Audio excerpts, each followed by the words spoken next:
Bienvenidos y bienvenida a Vista de Clic, el podcast sobre visibilidad online para negocios. Hoy contamos con Ignacio Verges para meternos en su cerebro y que nos cuente todo lo que un negocio debe saber sobre diseño.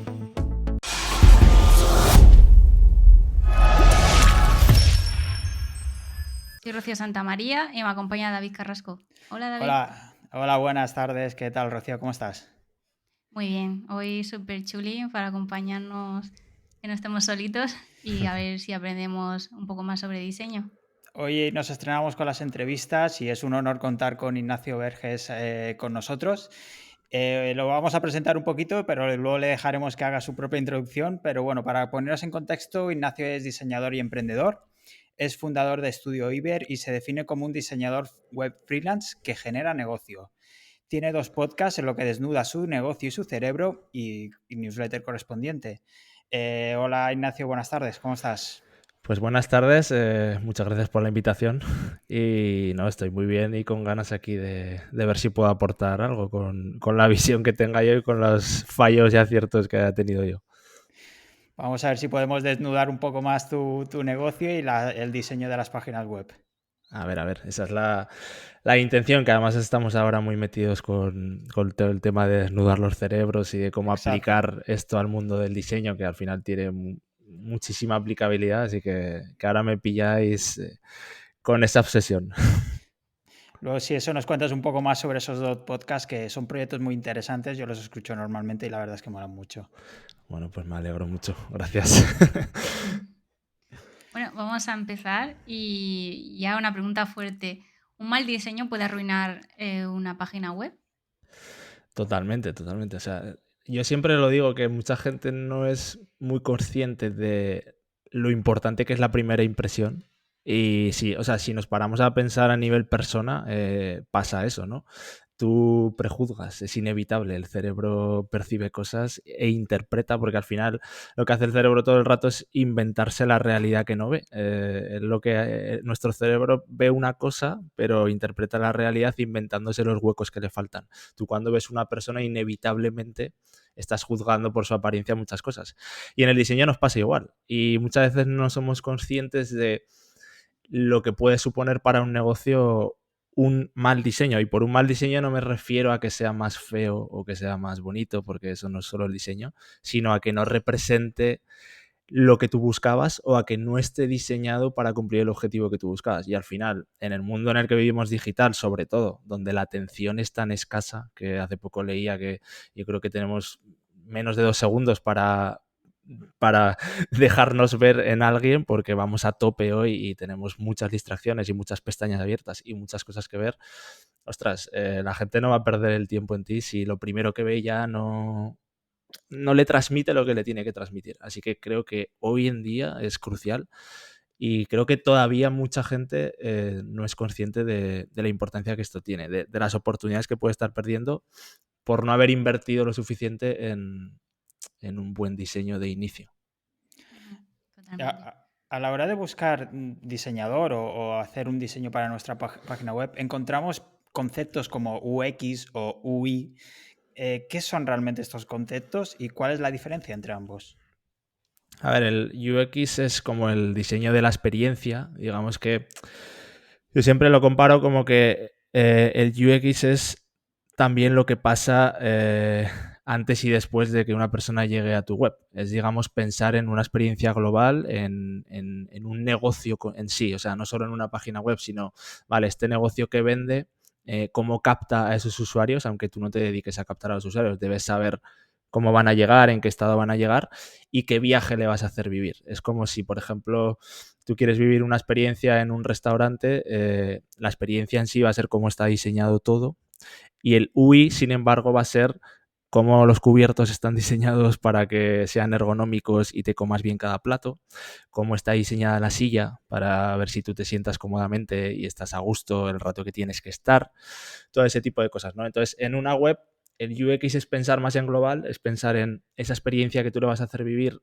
dentro del negocio a ese usuario que potencialmente lo que buscas es convertirlo en cliente o no, dependiendo de cada negocio, ¿no? Hay que saber mucho en ese negocio la web qué papel pinta para entender el UX y diseñar toda esa experiencia que va a vivir el usuario en la web.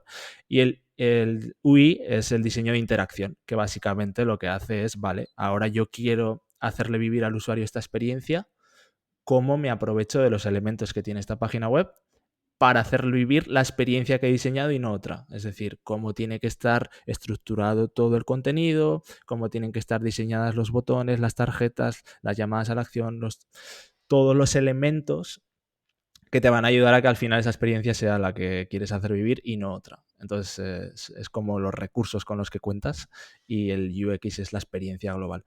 Y ahí yo creo que a mí, por ejemplo, una cosa que veo que me ha ayudado mucho es que yo personalmente, aunque vengo del mundo del diseño, siempre he estado emprendiendo y eso me ha hecho un poco tener como una visión bastante global de negocio del diseño. Es decir, yo todas las cosas que pruebo o sea, todas las cosas que hago con mis clientes que sé que funcionan o no, la mayoría, bueno, el 99% es porque previamente yo las he probado en negocios míos, me he dado tortazos, he visto lo que no funcionaba y lo que sí, y he tenido la oportunidad de analizar, porque muchas veces como diseñador hay empresas que sí, pero hay muchas empresas que no tienen la oportunidad de analizar qué pasa después de que tú prestas ese servicio de diseño.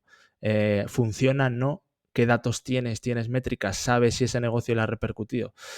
Y creo que el emprender en paralelo a mí me ha aportado esa visión mucho más de negocio. O sea, yo no me considero, o por lo menos cuando trabajo con clientes, creo que soy bastante práctico. No busco enredarme mucho y soy bastante directo en el diseño en el sentido de que esa experiencia la tengo clara y como me gusta tanto también el emprendimiento, me gusta analizar ese negocio para saber qué papel tiene que aportar ahí el diseño y no quedarme solo en te voy a hacer una página web. No, ¿tú para qué quieres una página web? Esa sería la primera pregunta que a muchos clientes hay que hacerles, porque a veces no saben ni siquiera para qué la tienen. Y ahí es donde empieza el trabajo previo. ¿Y estos aspectos se podrían tener en cuenta o se deberían tener en cuenta para una web pequeñita? Imagínate un negocio local, un dentista de una zona, que tiene 3, 4, 5 URLs. ¿Deberíamos tener en cuenta estos elementos también? Igual, o sea, lo que pasa es que va a cambiar es la escala, ¿no? Pero al final un negocio local igualmente, esa página web, primero para qué la quiere y si la quiere, ver cómo la encajas dentro de su negocio, dentro de su estrategia de negocio, qué papel juega, en qué punto está. Llega el cliente después de haber visitado el negocio local físico, pretendes que sea al revés, que te encuentre en la web y después te vaya al local físico. ¿Para qué la quieres? ¿No? Y entonces es igual, lo único que va a cambiar es que la escala del proyecto obviamente es otra, la manera de trabajar vosotros que sabéis el SEO local va a ser otra, la manera de diseñar va a ser otra, ¿no? Pero al final va a ser una experiencia local, pero una experiencia. Y a veces son estos negocios los que, a veces por falta de presupuesto, menos posibilidad yo creo que tienen de trabajar bien estos diseños. Pero creo que todo se puede adaptar. Al final el presupuesto es una cuestión de decir, oye, necesitas esto, no sobredimensiones el diseño web, sino que haz lo que te encaje bien en este momento y en la estrategia que tienes como negocio local y que funcione. Y ya si en un futuro te va tirando, ya irás mejorando. O sea, filosofía muy de MVP, de mínimo producto viable, prueba y luego ya vemos. Lo de la realidad virtual ya lo dejamos para otro día, ¿no? La realidad virtual, pues a ver, si pasar del negocio local al virtual igual es un salto que el escalón se queda. Vale. Pero bueno, oye, que cada uno, igual el tipo del negocio local tiene un conocimiento de la realidad virtual de la leche, ¿sabes? Eso. Quizás un escape room. Sí, pues posiblemente. Pues mira, una buena idea. Son aspectos súper importantes porque muchas veces pensamos en el diseño solo en algo bonito, en colores, en tipografía, pero es al final negocio. Y al final hay que, como tú bien dices, hay que pensar primero en, vale, qué tipo de negocio es, qué sector, qué competencia, qué es lo que quiere conseguir, cuáles son tus objetivos, tu buyer. Sin eso, que es tan básico, no se puede crear realmente un buen diseño, aunque la gente crea a lo mejor que el diseño son solo colores. La verdad que es súper importante que hayas recalcado esos aspectos. Y ahora, para ver un poco más allá el tema del UX y el UI, para que se nos quede un poco más claro, ¿qué ejemplos podrías dar de una aplicación? Es decir, para UX o UI, para una web cualquiera. Pues, por ejemplo, a ver, voy a caer en un tópico, ¿no? Pero se ha puesto mucho el ejemplo de la web de Renfe, por poner un ejemplo, o sea, por poner un poco un ejemplo que todo el mundo conocerá. Ahora lo han rediseñado un poco, pero antiguamente todo el mundo estábamos de acuerdo en que la experiencia de que vivías en la web de Renfe era bastante mala. Entonces, claro, al final, esa experiencia que tú subjetivamente entendías que estabas viviendo como algo malo, porque quizás no sé, quizás había más pasos de la cuenta para sacar un billete, quizás la información no se te daba correctamente, quizás te costaba encontrar lo que buscabas, ¿vale? Esa experiencia que tú considerabas como mala, al final estaba hecha porque el diseño estaba mal planteado a nivel UI, o sea, porque no tenías una manera de hacer lo que tú quieres hacer cuando llegas, que muchas veces esto es algo que yo creo que lo que falla en la mayoría de las webs, en el sentido de, te pongo otro ejemplo, entras a muchísimas webs y te empiezan a saltar, el otro día entré, no me acuerdo qué web era, pero estuve a punto de irme y no me fui porque necesitaba comprar algo, pero dije, ostras, es una empresa grande, les da igual porque les funciona bien, porque es que no sé si era AliExpress o cuál era, pero me empezaron a salir, te lo juro, en un momento tenía 4 ventanas emergentes, la de los cookies porque la necesitas, pero luego había 3 más de suscríbete aquí, no sé qué. Ostras, eso es una experiencia mala por un diseño UI malo, porque al final están saliendo muchas ventanas emergentes, o sea, demasiadas cosas a la vez. Yo creo que al final, cuando tú entras a una web, entras para hacer una cosa. Lo importante es saber qué es la cosa que tú quieres que haga el usuario cuando entra a la web. Y no necesariamente va a ser comprar. Dependiendo del tipo de negocio, a lo mejor cuando entra todavía no quieres que compre porque no está preparado. Pero ponle una cosa, porque si de repente tienes una emergente aquí para hacer una acción, otra emergente aquí para suscribirte, otra para aquí. Eso está demostradísimo a nivel neurociencia que en cuanto le pones al cerebro 2 opciones, solo con 2 ya es mucho más probable, o sea, las probabilidades ya caen como un 60% de que acabe no haciendo ninguna cosa, porque estás haciéndole dudar. Y cuando el cerebro tiene que dudar y pensar, nosotros somos, o sea, el cerebro es emocional por naturaleza, entonces hacerle pensar de manera racional le consume muchísima energía al cerebro. Y esto es algo que no le gusta, porque al cerebro, como a todos, les gusta lo fácil. Ponme lo fácil. Cuando le haces consumir mucha energía porque le estás haciendo pensar racional para tomar una decisión entre 2 acciones, le estás incomodando. Es muy probable que si tiene fácil la ventana de escape, se vaya de la web. Pues este tipo de cosas yo creo que, o por ejemplo, entrar a una web y ver de repente los enlaces a las redes sociales súper grandes como vete de aquí. Pues hombre, hay empresas que igual sí, porque de repente su estrategia es pásate por mis redes sociales, pasa un tiempo ahí para estrechar esa confianza y luego ya me comprarás. Si es eso sí, pero creo que hay muchas empresas que no es esa su estrategia y sin embargo de repente te están invitando a que te vayas, te están poniendo, es como si entras a un negocio local y así como entras te dice la dependiente, oye, si quieres salir ahí en el parque hay un tobogán súper chulo para jugar, ¿sabes? Y te abre la puerta. Entonces tú dices, ostras, pues sí, me voy al tobogán, que está guay. Pero si no me lo hubieras dicho, igual ni me había dado cuenta. Pues yo creo que ese tipo de cosas no se piensan mucho. Y creo que es porque se actúa mucho mirando a los grandes. Y obviamente Amazon seguramente a nivel de UI no es la web mejor diseñada del mundo. Bueno, ni de coña lo es. Lo que pasa es que hay que entender que Amazon no lo necesita, que Amazon está jugando otras reglas. Y creo que muchas veces los negocios pequeños nos fijamos en el diseño en marcas grandes y decimos, ostras, pues si esto lo hace Amazon, hay que hacerlo, ¿sabes? Establecemos esa norma.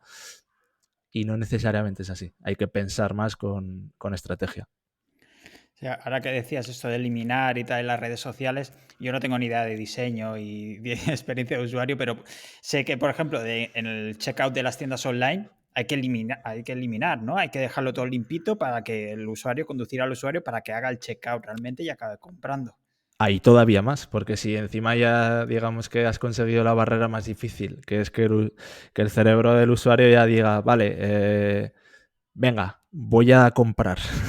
Pues si en ese proceso me pones muchos pasos, a lo mejor vas a hacer que me canse y me vaya. Porque date cuenta que cuando el usuario ha tomado la decisión de comprar sigue dudando, porque ostras, hasta el momento que saca su tarjeta, ahí hay fricciones. hasta que ya no ha puesto la tarjeta y le ha dado a pagar, siempre va a haber cosas en su cerebro que le están diciendo, pero no lo hagas, lo necesitas, estás seguro, tal. Si le vas poniendo fricciones ahí, es muy probable que acabe jugándole el cerebro esa pasada de decirle no lo hagas, y no lo va a hacer. Entonces, claro, hay que intentar ponerle el camino sencillo, que luego haga lo que tenga que hacer, pero que si alguien quiere comprar, Que compre. por lo menos pónselo fácil. Sí. Y yo creo que en cuanto a sectores siempre hay como modas o tendencias, ¿no? Nos pasa en el SEO, por ejemplo, nos pasa en redes sociales, en cualquiera. ¿En diseño web también pasa? ¿Qué tendencias hay actualmente en cuanto, no sé, a colores, diseños? Sí, siempre hay. De hecho, bueno, pues siempre están los típicos. Bueno, desde a nivel visual, sobre todo, desde el punto del diseño, siempre hay una tendencia súper dominante, que es, o sea, súper famosa, que es el tema del Pantone del año. Pues de repente hay un color que lo va a dominar todo en el mundo de la moda, en el mundo del diseño web. Luego también pasa mucho, pero siempre suelen ser tendencias más a nivel visual, que por ejemplo este año, pues tú que ves todo tarjetas en las webs con esquinas redondeadas, porque ahora está esa tendencia por ahí, los degradados, ese tipo de cosas que al final van cambiando. Pero yo creo que la clave, a no ser que seas una empresa que tienes la capacidad para... Bueno, depende mucho de lo que vendas, ¿no? Pero si tú eres una empresa de tendencias, a lo mejor es interesante que tu marca muestre que sigues las tendencias en la web. Puede ser, ¿no?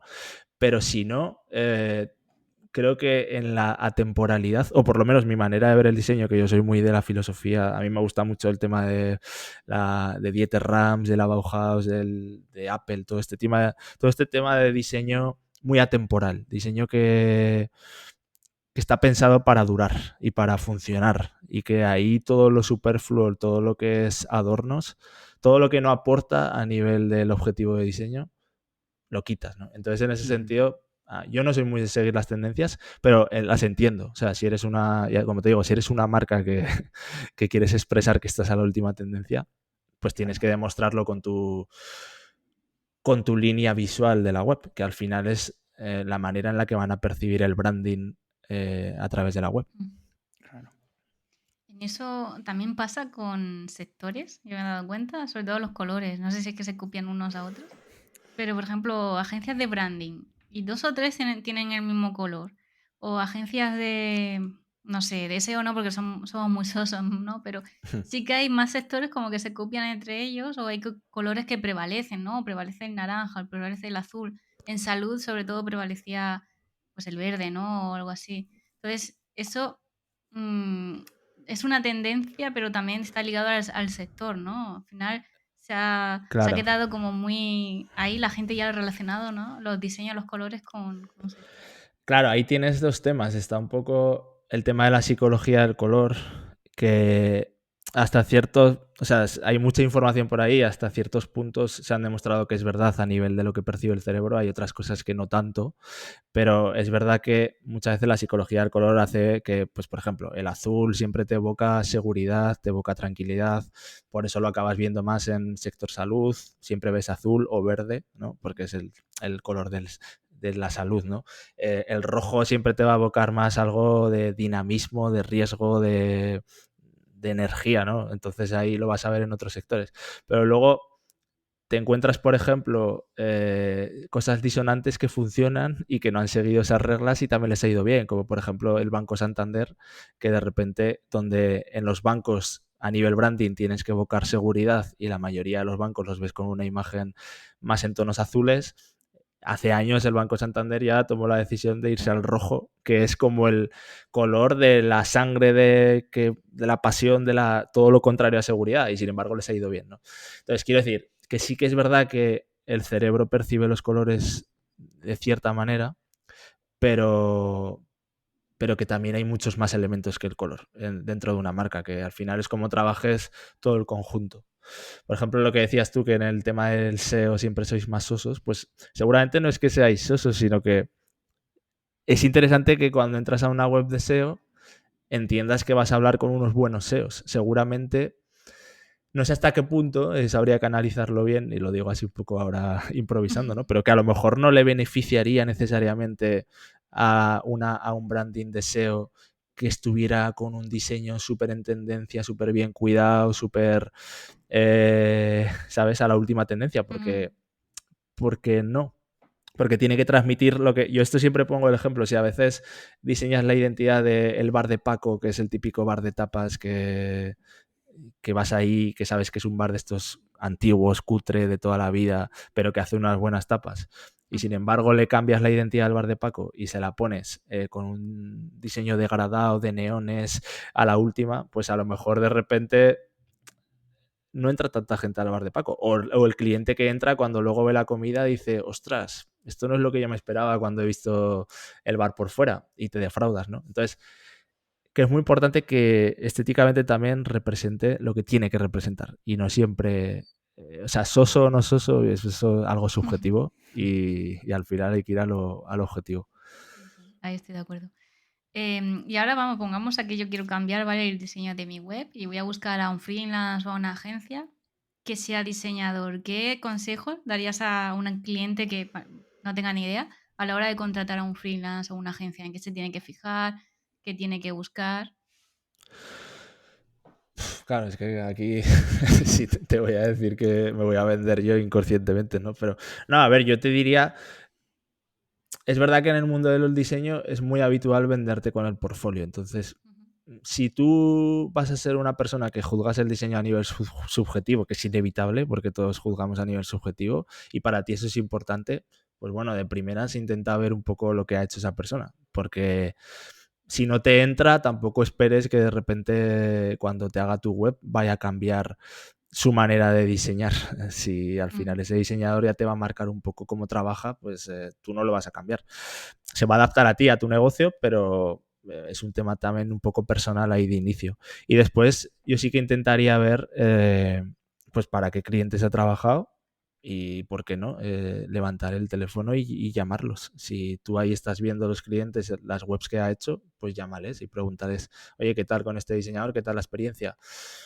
Ese es el testimonio más real que te puedes llevar y seguramente muchas veces si tú llamas a alguien para preguntarle referencias sobre alguien, no se va a molestar, te va a contestar amablemente y te va a decir lo que piense o no, pero bueno, que no es algo que...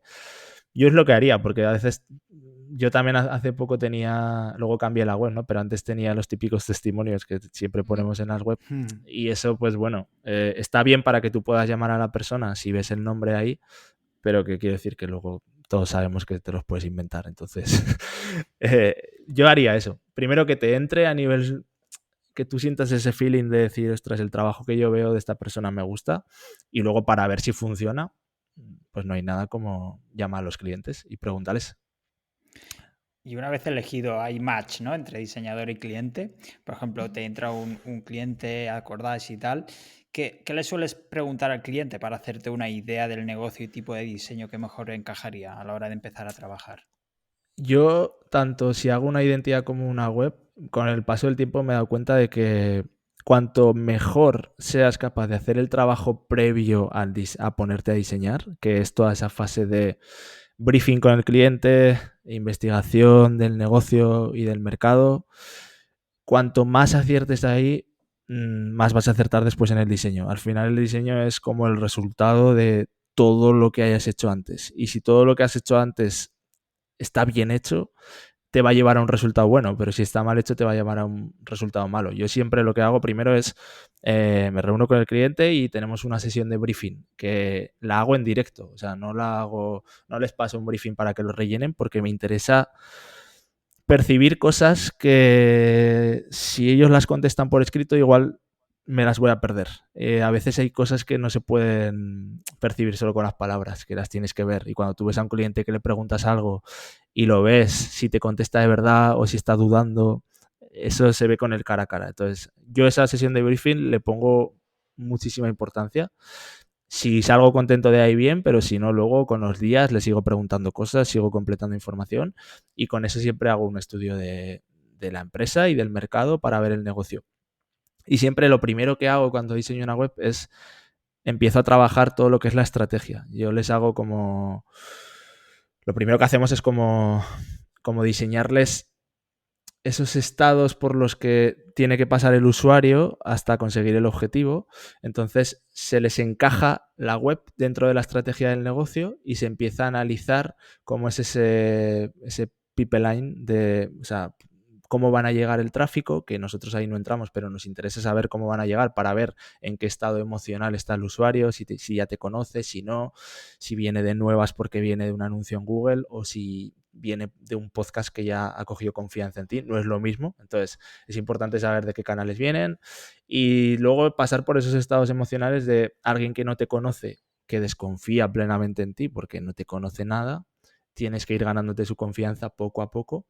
Obviamente mostrándole la propuesta de valor, pero también como esto es como cuando ligas, no puedes el primer día no te puedes llevar a alguien a la cama, ¿no? Pues necesitas un proceso. Entonces nos encargamos mucho de establecer ese proceso. Cuando ya tenemos claro ese proceso, hacemos lo que es el sitemap, que es como el árbol genealógico de la web, como el mapa de contenido, donde decimos, vale, para transmitir esto que hemos diseñado en la estrategia lo vamos a hacer de esta manera, con una web que tenga una home, necesitamos un apartado sobre nosotros o no, necesitamos un apartado de blog o no, ¿vale?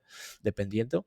Y después de eso ya nos ponemos a diseñar todo lo que son los wireframes, que son cómo hacer esos esquemas de, vale, ahora en esta página que tiene este objetivo, que es la home, o en esta que tiene este otro, que es el sobre nosotros, ¿cómo vamos a conseguir ese objetivo? Vale, con este tipo de contenido lo vamos a distribuir así, se hace como esos bocetos. Y la última capa ya es el diseño visual, que es donde ya se trabaja todo el diseño visual en acabado final con la identidad del sitio, con la identidad de la marca y también los textos, que nosotros ahí los trabajamos siempre con un copywriter profesional porque es clave y yo eso me he dado cuenta en los últimos tiempos de que antiguamente yo el primero que lo hacía mal, en mi opinión, dejaba los textos en manos del cliente como si no importase, bueno, pues los textos me los pasas tú. Me he dado cuenta de que no, o sea, eso no se puede hacer. Bueno, yo no lo hago ya bajo ningún concepto porque es clave, tan clave como el diseño son los textos y forman parte de esa experiencia que hablábamos antes y tienen que estar bien trabajados. Y salvo que el cliente sea, que a veces los hay, alguien que entiende mucho de esto, hay que hacerlos profesionalmente. O sea, Y así se acaba.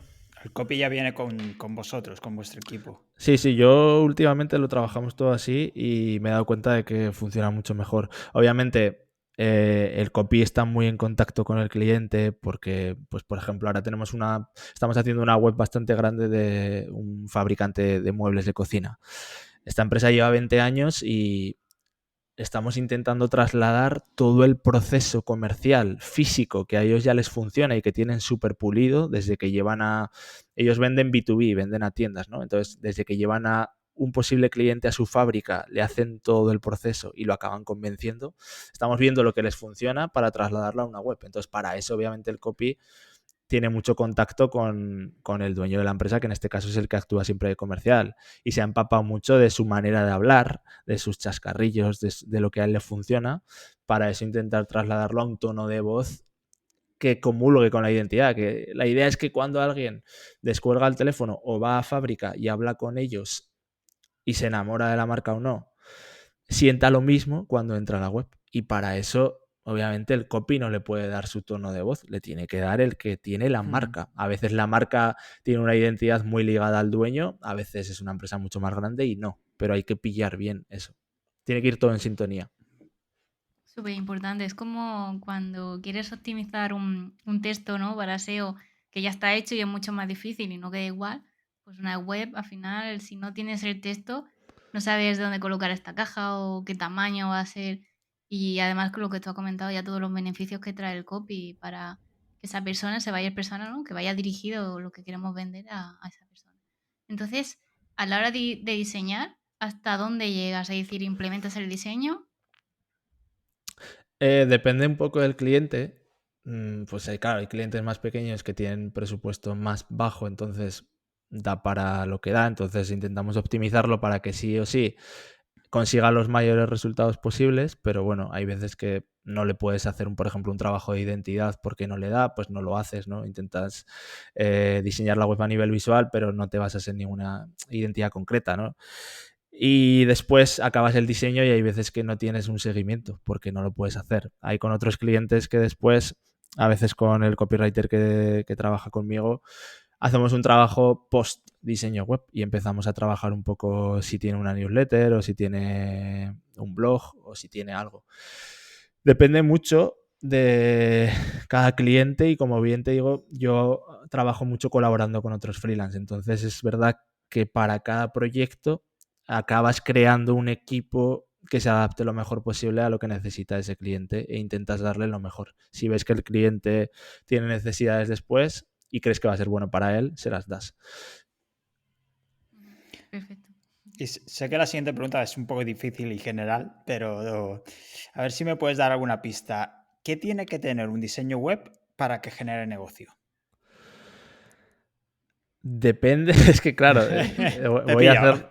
Sí, porque voy a hacer un poco la del depende, pero es que es verdad, porque lo que tiene que tener un diseño web para generar negocio, así como si te pudiera dar una cosa general, te diría que esté simplificado al objetivo, que no marees a la gente. Pero claro, el objetivo es que puede ser muy diferente, como te digo, es que una web puede estar para captar sus leads, puede estar para comprar si es un e-commerce, puede estar simplemente para generar branding, puede estar simplemente para, yo qué sé, ¿no? Para captar formularios, para mil cosas, ¿no? Pero intenta que, o sea, yo digamos que sí que lo establezco un poco en la home. Tengo un general que os lo voy a contar, pero esto es verdad que matizo en que debería ser muy adaptado a cada negocio, ¿no? Pero yo te diría, de primeras, cuando entra alguien, que le quede claro lo que haces. Porque entra ahí diciendo, ¿esto qué es? ¿Qué hacen? Yo quiero saber si sigo leyendo o si no. Para yo saber si sigo leyendo, quiero saber qué haces. Vale, propuesta de valor clara. Si lo tengo claro y veo que me interesa, voy a seguir navegando, pero si no, no. Entonces, no me hagas perder el tiempo. Eso es algo que voy a valorar mucho de tu marca si algún día, ahora no me interesa, pero a lo mejor algún día tengo que volver. Que no me cuesta encontrar lo que haces. Si me interesa, seguir, vale.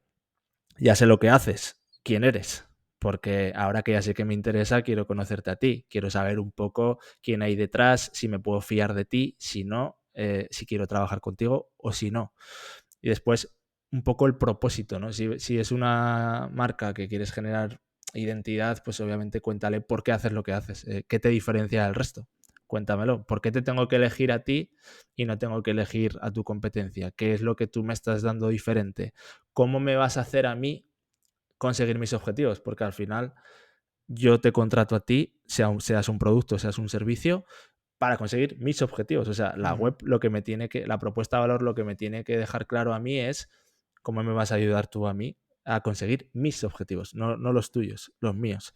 Entonces, un poco con eso, si consigues hacer todo eso bien, el usuario al final, si lo necesita y ha seguido todos esos tipos de escalones, va a llegar al final y vas a conseguir el objetivo. Si no lo has conseguido bien o me has hecho perder el tiempo, que esa es otra de las cosas, a lo mejor me he ido antes y no he tenido la oportunidad de llegar hasta el final.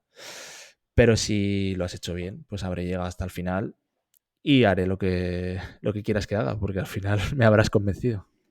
O sea, ese sí que es algo importante, que al cerebro humano le gusta mucho tomar decisiones sabiendo que o sea, creyendo que las toma él mismo a conciencia, aunque en el fondo no es verdad. Todos nos gustaría saber, todos nos gusta pensar, no, me compro esa camiseta, pero porque quiero yo, no porque se la he visto a tal influencer que la lleva, no. La compro porque va con mis valores, te autoconvences, el cerebro se cuenta una narrativa que siempre encaja, siempre. Entonces ahí es importante eso, que se lo dejes claro a la persona. Esto es como aplicar Origen, ¿no? La película a una página web. Origen, que es una película que habla mucho de estos temas, que a mí me la ha contado mi socio en Tu cerebro al desnudo, que es un friki del cine. Yo soy muy poco cinéfilo, la verdad, pero me ha contado cosas y sí, por lo que me cuenta él, tiene todo sentido. Son consejos, la verdad, que súper buenos porque vemos de verdad en perspectiva lo importante que es el diseño de una web y todo lo que engloba, ¿no? A la hora de diseñar un e-commerce, ¿no? Una tienda online, ¿qué aspectos, algunos ejemplos que puedes poner, que son súper importantes para una tienda online? Que digas, es que esto es fundamental. A ver, dependiendo de qué tipo de tienda, importante si es importante el tema del branding o no. O sea, si es una tienda online que es más, pues no sé, de mercadeo, de que quiero llegar a comprar un producto básico y me da igual un poco la marca, pues a lo mejor que esté muy bien hecho para que yo sepa encontrar el producto que quiero, porque si hay muchos productos, pues que tenga una buena manera de filtrar los productos, que tenga unas buenas categorías que me dejen ver claro cómo puedo indagar sobre lo que me interesa, si es una tienda con muchos productos. Si es una marca mucho más, con menos productos, pero con un propósito mucho más definido, pues yo te diría que toques la parte emocional, porque al final es que siempre va a haber alguien como tú. Siempre va a haber una marca que vende lo mismo que tú, de la misma calidad y a lo mejor a un precio igual o mejor, o de una calidad igual o mejor, ¿no? Entonces es muy difícil. O sea, hay negocios obviamente que son únicos y que hacen cosas pioneras, pero la verdad que la mayoría de los humanos hacemos cosas que existen ya. Entonces, es importante que toques la parte emocional del cerebro y que le dejes claro a esa marca el beneficio que te va a aportar a ti como ser humano si la compras. A partir de ahí, pues que pueda encontrar bien los productos y que las descripciones de los productos, y esto es algo también que yo creo que no se hace muy bien, que es que la mayoría de descripciones de los productos están súper enfocadas a los argumentos racionales, a decirte tantos vatios, no sé qué, pues no sé si es un producto electrónico, ¿no? Que son importantes, pero como decíamos antes, es que el cerebro es emocional por naturaleza. Entonces, solo con que entiendas la naturaleza del cerebro que lleva existiendo por los siglos de los siglos y que es imposible ir en contra de la naturaleza, vas a ver que la mayoría de decisiones de compra se toman con el cerebro emocional. Entonces, ostras, que esa descripción del producto también ataque un poco a mis emociones, que al final, en último término, voy a necesitar los argumentos racionales.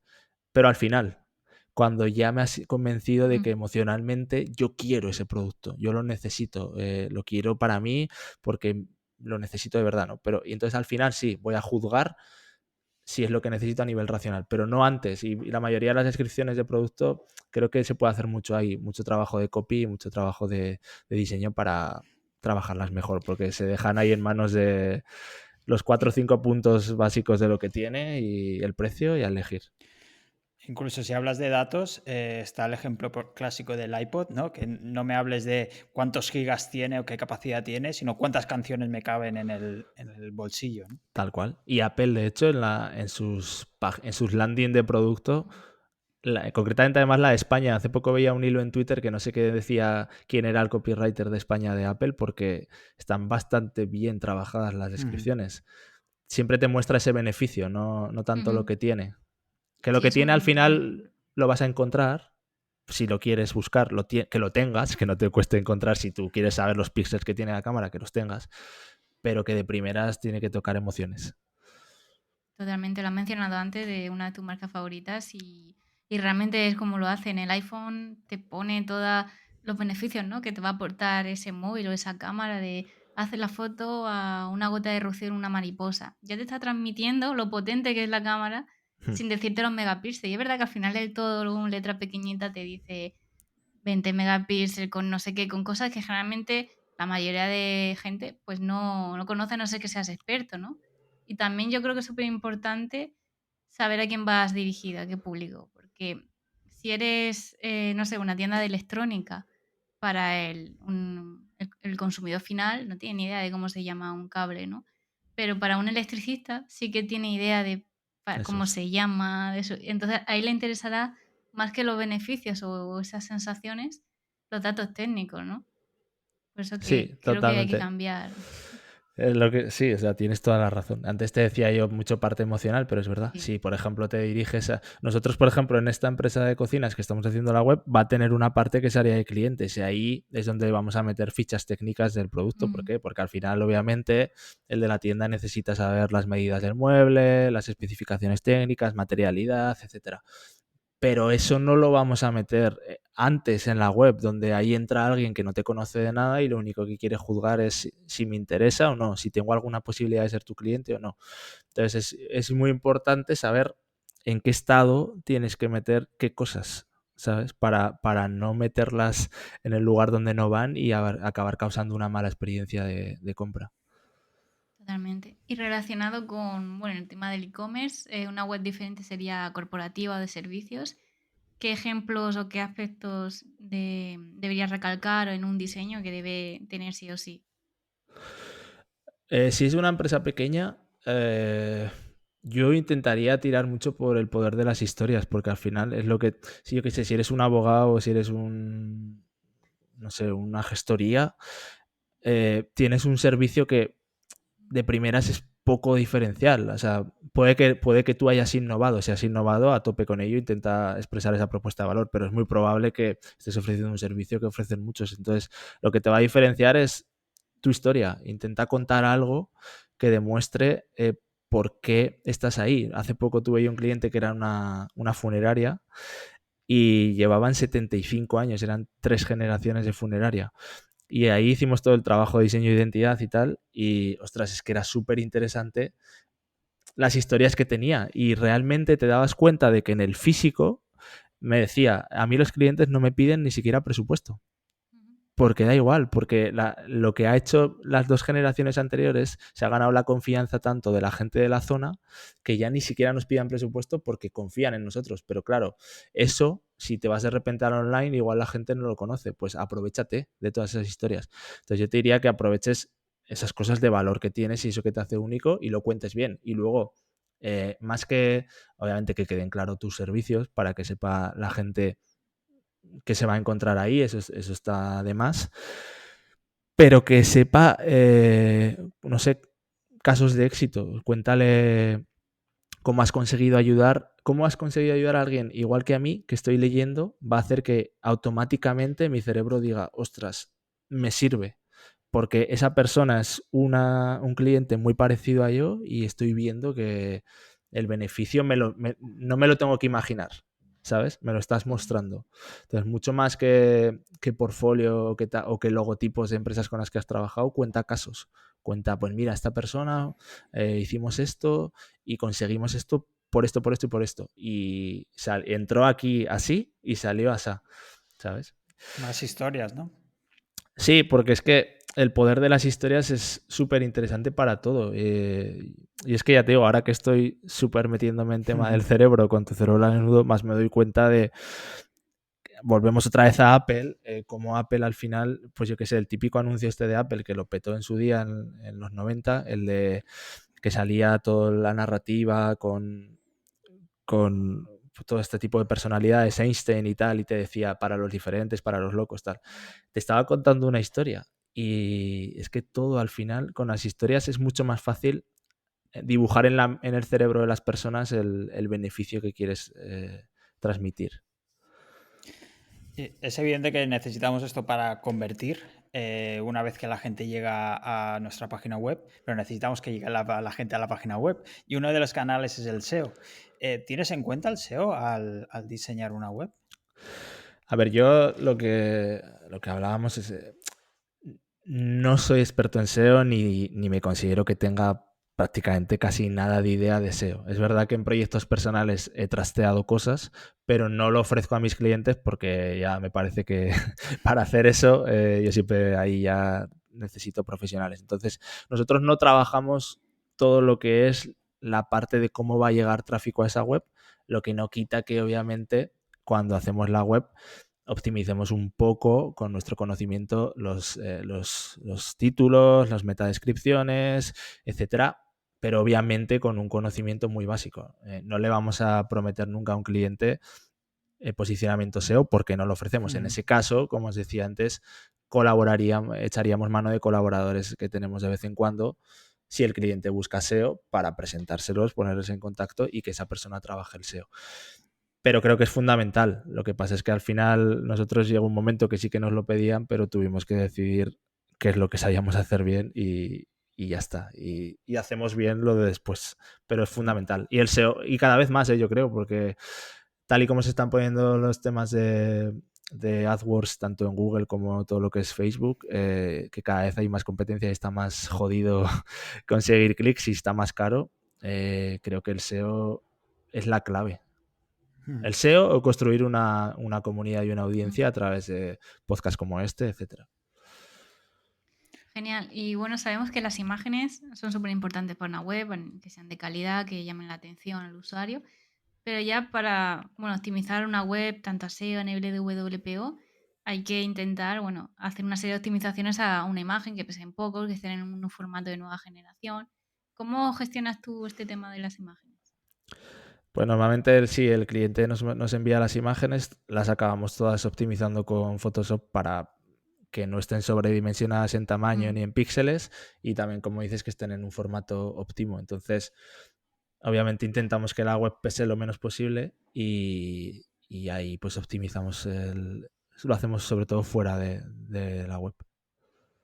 Es que me ha pasado, vale, con muchos diseñadores, que se diseña una página, queda todo perfecto, muy chulo, y cuando te metes en las tripas ves imágenes de megas, Ya. y claro, te pones a llorar y dices, jolines, son imágenes muy grandes para una cosita así, ¿no? Entonces, claro, eso entiendo que cada vez se está teniendo más en cuenta el WPO, pero hay gente que no, y eso también es Ya. una realidad. Sí, porque claro, lo más cómodo es la imagen que te mandan, coges y la metes ya, ¿no? Y ya está, ¿no? Pero sí que es verdad que, ostras, al final, si es una web de muchas imágenes, sobre todo, eso es rendimiento. El maldito slider, ¿no? Y que también acaba empeorando la experiencia del usuario, que es que a veces el diseñador igual no piensa tanto a nivel SEO de que eso te va a perjudicar para rankearte por el rendimiento, por la velocidad y tal, pero es que ya no solo eso, es que también la experiencia, que la velocidad de carga es súper importante en la experiencia de usuario. Esos 2 segundos que decías antes, ¿no? Si Tal encima cual. no te carga la web... Sí, entonces te vas ya seguro. Y más allá del diseño web, has hablado muchísimo de identidad, ¿no? Esa identidad visual para un negocio. ¿De qué estamos hablando y qué son los elementos que la componen? A ver, antiguamente la identidad todo el mundo la entendía como el logotipo. Básicamente ha sido durante años el elemento pilar de una identidad. De hecho, mucha gente confundía el logotipo con identidad, que no es lo mismo. Pero una identidad visual, tenemos la identidad corporativa, que es todo lo que identifica el ideario de una marca, pero lo que trabajamos los diseñadores fundamentalmente, que es la identidad visual, es todo lo que a nivel visual lo va a identificar. Y aquí entra todo, ¿no? Desde qué colores corporativos vas a tener, qué combinaciones de colores, cómo van a estar combinados, en qué proporciones, en qué situaciones, en qué estructuras, ¿no? Las tipografías corporativas que también hablan mucho, porque si estás eligiendo una tipografía que está expresando algo de muy narrativo o muy poético, pues a lo mejor no tiene nada que ver con el mundo digital. Si es algo mucho más digital, pues igual es una tipografía sin serifa que sea mucho más moderna. Hay muchas maneras de expresar cosas. Y tienes el color, tienes la tipografía, tienes las estructuras de diseño, cómo vas a ir, las composiciones, ¿no? Cómo vas a ir componiendo las cosas, de qué maneras, establecer unos patrones que empiecen a identificar a las marcas. Y luego, pues bueno, todo el tipo de cosas a nivel visual. Nosotros es verdad que, como os decía, también tocamos un poco la identidad narrativa con el tema del copywriting. Y ese es otro tipo de identidad. El tono de voz. ¿Cómo es el tono? ¿Para qué? Es muy coloquial, es poco coloquial, yendo a lo básico, ¿no? Pero luego ya entrando más en detalle, qué tipo de expresiones, características usas, no sé, ese tipo de cosas. Es todo lo que cuando yo no esté viendo esa marca, haga que me recuerde a ella. O sea, y yo siempre ahí, cuando diseño una identidad, creo que es fundamental ser capaz de destripar las aristas de esa marca. Va a tener muchas cosas en común con otras, pero todos, igual que las personas, acabamos teniendo aristas. Lo que pasa es que a veces las escondemos. Y esto es lo complicado de esa fase de investigación previa. Muchas veces las escondemos porque nos queremos integrar en el grupo, nos queremos integrar en la sociedad. Y, por ejemplo, pues vuelvo a este cliente que os decía de cocinas. Muchas veces él intentaba integrarse en su competencia y escondía a veces aristas que le hacían ser un poco más como de pueblo, ese tipo de expresiones más coloquiales, etcétera. Y al final nos dimos cuenta de que eso es lo que le hacía captar clientes en el físico y que sobre eso se tenía que sustentar toda su identidad. Nos costó convencerle porque al principio tenía como esos complejos y esas creencias limitantes de si yo no hablo cool o no hablo como hablan las marcas de cocina de Italia, no voy a poder competir contra ellas. Y es al contrario. Tienes que buscar aquello que te identifica de verdad, porque no puede ser algo postizo, porque se nota mucho. Sí, al final también hablábamos antes de las selecciones y pueden ser fácil al cerebro, y si no le damos esas señales que hacen única a una marca, ¿no? No nos diferencia de la competencia, al final el cerebro no va a elegir, pues es todo lo mismo. Y pasa mucho, ¿eh? Nosotros justamente a este cliente le hicimos un experimento y le pusimos todas las webs de su competencia, porque concretamente el sector de la cocina era un sector súper plano a nivel identidad. Fíjate si se conoce él a los competidores, que los tiene trilladísimos. Le pusimos todas las webs y les cambiábamos el logotipo con Photoshop. Y de 10 no adivinó más que 2. O sea, falló 8. Competidores de los que los tiene todos los días en la palma de la mano estudiándoselos. Ostras, pues ahí hay un malísimo trabajo de identidad de empresas súper grandes que si tú no eres capaz de distinguir una de otra, cuidado. Un experimento muy bueno, la verdad. Con eso se dio cuenta seguro.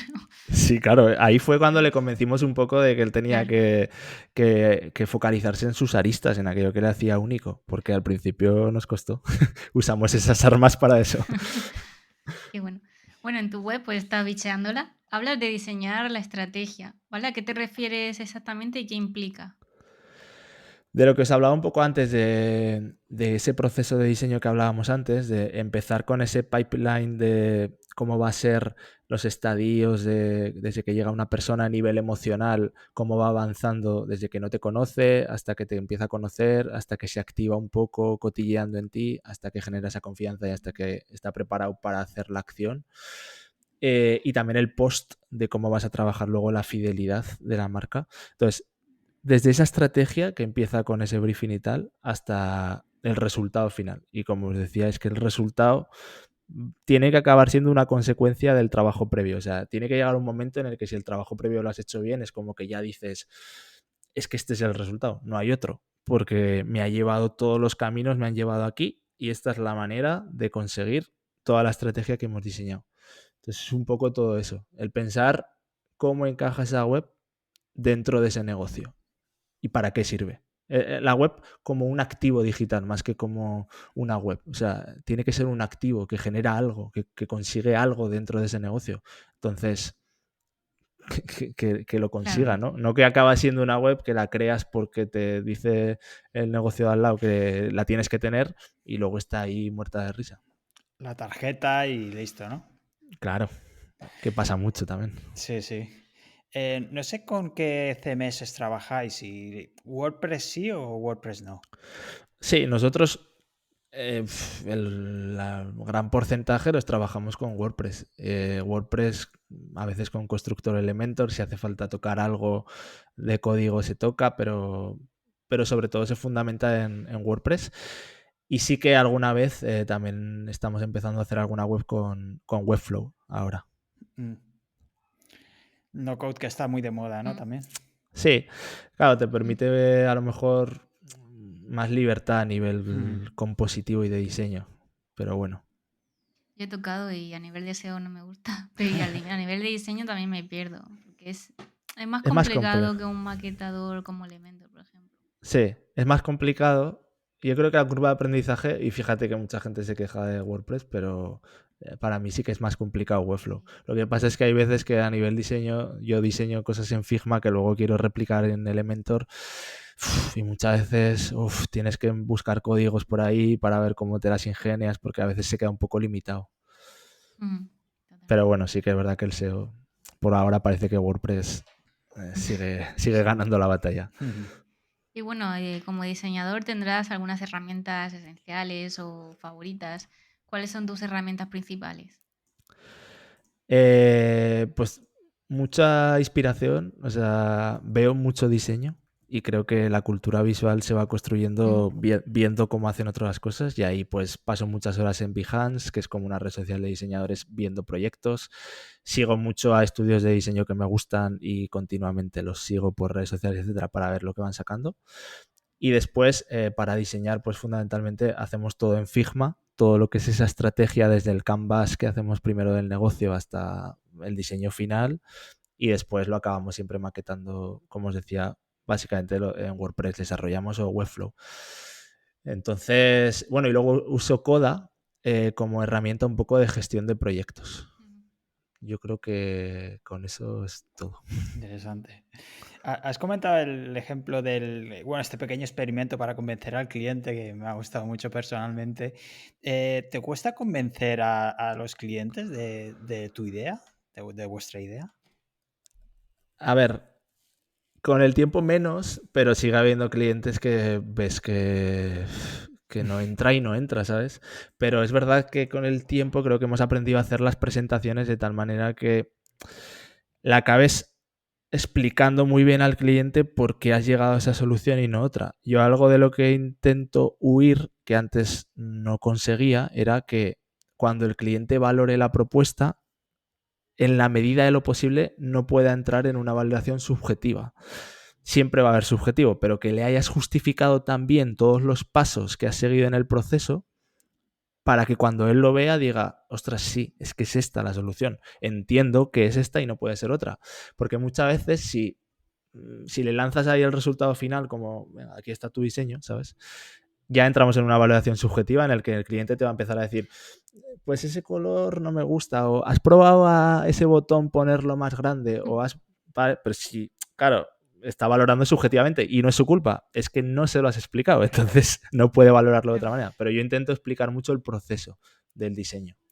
Quizá el mismo camino que tiene que hacer un usuario cuando llega a la página web, ¿no? Es el mismo camino que tiene que hacer el cliente en vuestras presentaciones. Sí, sí, sí.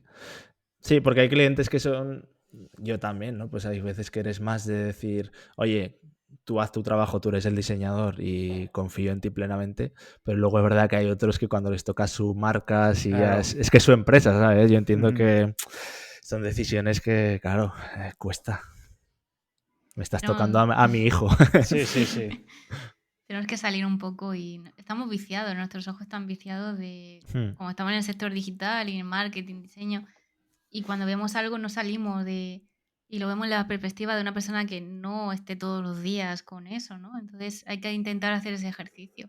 Igual en Sí, la usabilidad, nosotros podemos navegar por una web mala, lo sabemos y podemos coger nuestras mañas, pero una persona a lo mejor mayor, una persona que no está acostumbrada, se va a los 2 segundos. Entonces, claro. eso también yo creo que hay que intentar decir, vale, voy a cambiarme de ojos, ¿no? Y verlo con la perspectiva de mi cliente ideal o de una persona que no está habituada a navegar a todo todos los conceptos que nosotros conocemos. Sí, ahí sí el proyecto te lo permite, estoy totalmente de acuerdo contigo, pues ¿y qué intentas hacer? Test de usuario y al final ahí es donde te sale todo.